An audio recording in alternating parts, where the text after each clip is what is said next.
सभी को नमस्कार। मैं राजकुमार विश्वकर्मा। हाल फिलहाल अगर हम बात करें मध्य प्रदेश की ग्राम पंचायतों की, तो ग्राम पंचायत स्तर में आपको भी पता है कि लगातार जो है तो कई सारे भ्रष्टाचार के मामले लगातार सामने आते रहे हैं। लेकिन यहाँ पर एक सवाल उठता है कि क्या इस तरह के भ्रष्टाचार में जो लिप्त पंचायतें हैं, जो कि कहीं ना कहीं पर, चाहे हम मनरेगा जैसी योजनाओं की बात करें या फिर उन कार्य योजनाओं की बात करें जो कि ग्राम पंचायत के विकास कार्यों के लिए स्वीकृत होता है, चाहे फिर हम मुक्ति धाम की बात करें या फिर अमृत सरोवर के नाम की एक योजना जिसे सरकार ने बाकायदा जो है तो लागू तो किया। लागू करने के बाद यह देखा जाता है कि कई पंचायतों में अन्य भी इसके अलावा जो कार्य होते हैं उनमें कहीं ना कहीं पर जो है तो बंदरबाट राशि के मामले में कर दिया जाता है। ऐसी एक पंचायत मैं बात कर रहा हूँ मध्य प्रदेश का आखिरी ज़िला अनूपपुर ज़िला, जहाँ पर अनूपपुर ज़िले के अंतर्गत कई सारी पंचायतें हैं। उसमें अनूपपुर जनपद पंचायत की मैं बात करूं तो उस अनूपपुर जनपद पंचायत के अंतर्गत ग्राम पंचायत छोरी, जो कि हम कई वर्षों से लगातार देख रहे हैं कि यहाँ पर जो है तो कुछ न कुछ आए दिन विवाद फंसा होता है। कई शिकायतें होती हैं, शिकायत होने के बावजूद किसी तरह की कोई कार्यवाहियाँ नहीं होती है। चाहे सड़कों की बात करें तो यहाँ पर पता चलता है कि आज से 2-3 वर्ष पहले सड़कों के कुछ मामले आए थे, उनमें भी भारी मात्रा में भ्रष्टाचार किया गया था, तब भी शिकायतें हुई। उसके बाद मुक्ति धाम यानी कि शांति धाम निर्माण कार्य हुआ, उसमें भी जो है तो कई तरह के जो है तो भ्रष्टाचार के आरोप जो है तो सामने आए, लेकिन उन पर भी कोई कार्यवाही नहीं। और उसके अलावा भी अगर हम बात करें कई सारी योजनाओं की, तो उनमें भी कहीं ना कहीं पर लीपापोती करके उसे जो है तो कहीं ना कहीं पर किनारे कर दिया जाता है।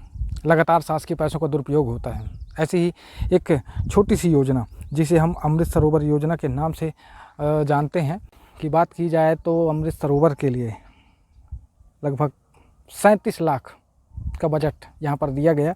और उस 37 लाख के बजट में यहाँ देखा जाता है, आप स्थितियाँ यहाँ पर कि अगर देखेंगे, मैं आपको वीडियो क्लिप के माध्यम से वो भी दिखाने वाला हूँ, क्योंकि अगर यहाँ पर जब बात आती है अमृत सरोवर योजना की, तो आपको बता दूं कि जो स्थितियां हैं यहाँ पर, क्योंकि आप अगर यहाँ पर देखेंगे तो आपको खुले तौर पर दिखाई देगा कि जेसीबी के माध्यम से ही पूरा यहाँ पर काम किया, स्वीकृत की गई थी और वहाँ पर से काम करना था। लेकिन आज लगातार 1 वर्ष होने के बाद सोचिए इस कार्य को जो है तो पूरा नहीं कर पाया गया। साथ ही साथ एक बात और सामने आई, जब हमने इसमें जांच पड़ताल की तो पता चला कि पंचायत में जो मनरेगा योजना है, उस मनरेगा योजना के तहत जो मजदूरों का भुगतान होता है, यानी कि जो उनकी मजदूरी होती है, मनरेगा कहीं ना कहीं पर उनकी मजदूरी भुगतान अलग से तय करके रखता है कि हमें इतने कार्य के लिए जो है तो इतनी राशि हम स्वीकृत करते हैं। तो यहाँ पर यह देखा गया कि उस राशि का भी पूरी तरह से दुरुपयोग किया गया। आपको बता दूं कि ये काम अभी भी आधा अधूरा पड़ा है।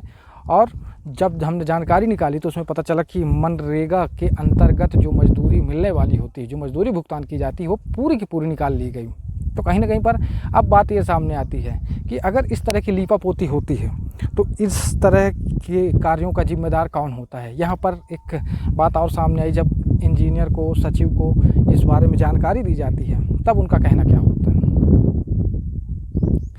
अब आप सोचिए कि अगर अजीबोगरीब सवाल हो और अजीबोगरीब जवाब आए आपके पास, तब आप क्या करेंगे।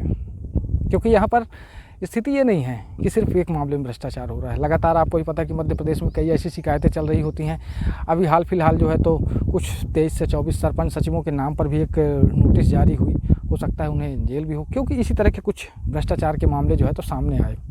ऐसे ही इस योजना को लेकर के भी, क्योंकि लगातार जो है तो कहीं ना कहीं पर, जैसा कि मैं आपसे बात कर रहा हूँ कि ग्राम पंचायत छोरी, यानी कि ग्राम पंचायत छोरी में न जाने ऐसे कितने भ्रष्टाचार वाले कार्य हुए जिन पर शिकायतें हुई, रिकवरी निकली, लेकिन कार्यवाही के नाम पर सब कुछ यहाँ पर ठप था। और यहाँ पर ऐसा नहीं कि अधिकारियों को जानकारी नहीं होती, और अगर ये शासकीय कार्य हो रहे होते हैं तो इनको देख रेख की, इनको देखने का, इनकी जांच पड़ताल करने की जवाबदेही आखिर होती किसकी है।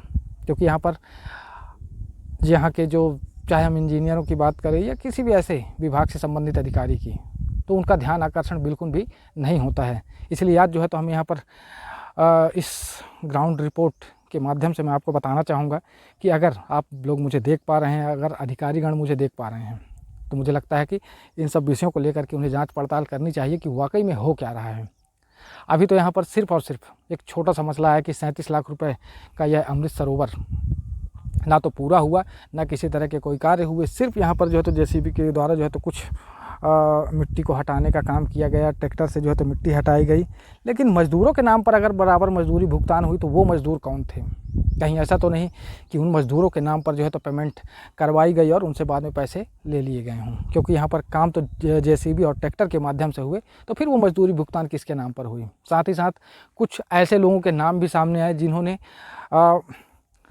बिना कोई कार्य किए, यानी कि कहा जाए कि पंच परमेश्वर के माध्यम से उनके नाम पर भी बिल लगे हैं। हालांकि मैं अभी नाम नहीं लेना चाहूँगा, लेकिन इसकी जांच पड़ताल अभी हम और भी कर रहे हैं। हो सकता है इसकी शिकायत भी करें और शिकायत के बाद हो सकता है कि हमारे पास पुख्ता कुछ सबूत और भी आएँ। अभी हाल फिलहाल जो है तो हमारे पास मनरेगा में जो मजदूरी भुगतान की गई है इस अमृत सरोवर के नाम पर, उसकी पूरी हमने सूची प्राप्त कर ली है।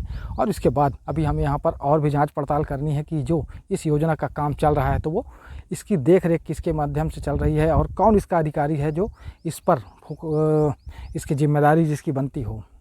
और देखते हैं, क्योंकि 2 से 4 दिन बाद हो सकता है हम इसकी शिकायत भी करें और शिकायत के माध्यम से हमें और भी जानकारियाँ कुछ मिल पाएंगी। तो लगातार ये जो भ्रष्टाचार के कार्य हैं, क्योंकि मध्य प्रदेश के कोई भी ऐसी पंचायत नहीं है जहाँ पर भ्रष्टाचार के कार्य ना हो रहे हों। भ्रष्टाचार से मेरा मतलब है कि पैसों का दुरुपयोग, क्योंकि सरकार जो है तो कहीं ना कहीं पर सरकारी पैसे तो देती है, लेकिन उन सरकारी पैसों का दुरुपयोग कब और किस किस तरह से किया गया, अगर इसकी आप भी जाँच पड़ताल करेंगे तो शायद आपके सामने बहुत कुछ होगा। लेकिन जब हम अधिकारियों की बात करते हैं तो वो कहीं ना कहीं पर अपनी आँख बंद करके बराबर बैठे हुए होते हैं। उन्हें ना तो कोई मतलब होता है और ना ही उनका कोई ध्यान आकर्षण होता है। तो चलिए, अगली कड़ी में हमारी मुलाकात फिर होगी कुछ ऐसी ही खास चर्चाओं के साथ और ऐसी कुछ खास बातों के साथ। तो ये थी अमृत सरोवर योजना। अमृत सरोवर योजना को लेकर के जो है तो देखते हैं कि अगली पहल किस तरह की होने वाली है और कौन इस पर विशेष ध्यान देने वाला है। तो चलिए, अगली कड़ी में हमारी मुलाकात फिर होगी। मैं राजकुमार विश्वकर्मा, धन्यवाद।